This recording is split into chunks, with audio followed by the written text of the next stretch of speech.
We think that active investing, carefully selected portfolios are going to be much better at capitalizing on AI infrastructure plays where those matter, domestic demand stimulus plays where those come into focus in Southeast Asia.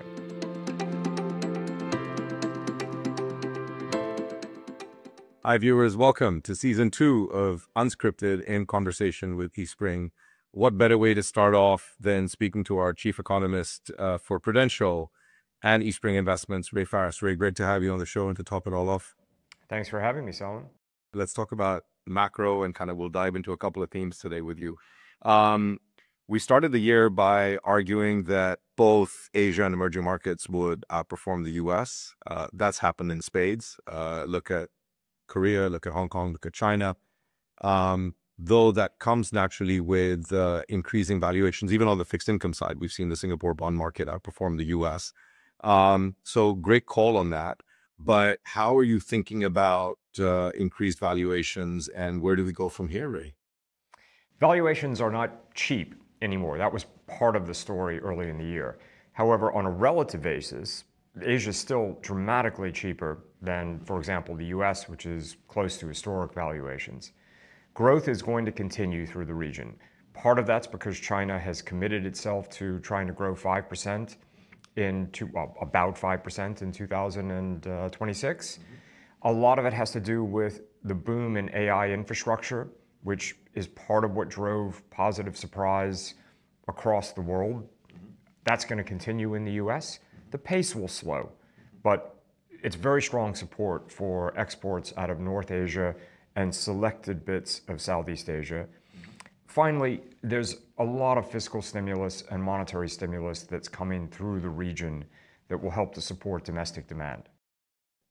Now, what we did see though, Ray, was a lot of the growth was on the back of Asia-led export. You and I've talked about the tariffs, the impacts, how they're biting through. How do you see that stalling any part of that growth and spoiling this narrative in terms of what we're seeing in the markets? How do you break that down? Exports are going to slow. There's going to be some degree of bifurcation. North Asia will probably continue to do better than Southeast Asia for the simple reason there's a larger exposure to AI infrastructure, semiconductors and the like, in Korea, Taiwan, China. There's a little bit in some other bits of the region, Singapore, Malaysia. But governments are working to try to offset that. So Thailand, Indonesia have announced new fiscal stimulus programs. We expect more rate cuts in Thailand, in Indonesia, in the Philippines, in India. India's announced a string of fiscal stimulus that really is only just beginning this year and will kick in to a greater extent next year. What all that means is that for some countries in the region, the focus of growth is going to shift. It's going to go from being export-led to much more about domestic demand, and in some cases, domestic demand, asset inflation stories, property. Now, on the back of that, we are as a house as well proponents of active investing. When you think of Asia from an asset allocation perspective or a capital allocation perspective, is it an index play or how do we think about that? Well, look at the performance this year. If certainly indexes did okay. However, if you dig into that, tech has outperformed massively. In Southeast Asia, financials have done much better than the rest of the index. In Japan, performance has really been, very selective. So you can simply try the beta plays. However, we think that active investing, carefully selected portfolios are going to be much better at capitalizing on AI infrastructure plays where those matter, domestic demand stimulus plays where those come into focus in Southeast Asia. And look, a key part of all of this macro drop is the US dollar.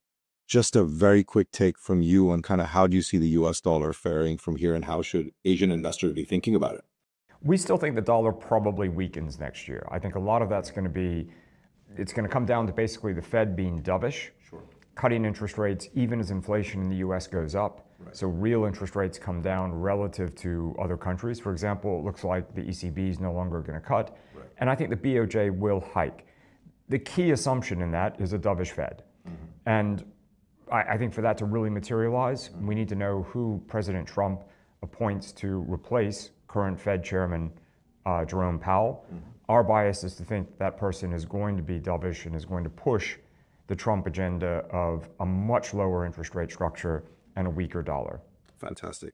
Look, Rick, always great to have you on the show. Great to start off. I'm sure we're going to be catching up as we go along. But thank you, everyone. We're big proponents of active investing. So when you think of Eastspring, think Asia, think active. Ray, good to see you. Thanks for being here. Thanks for having me.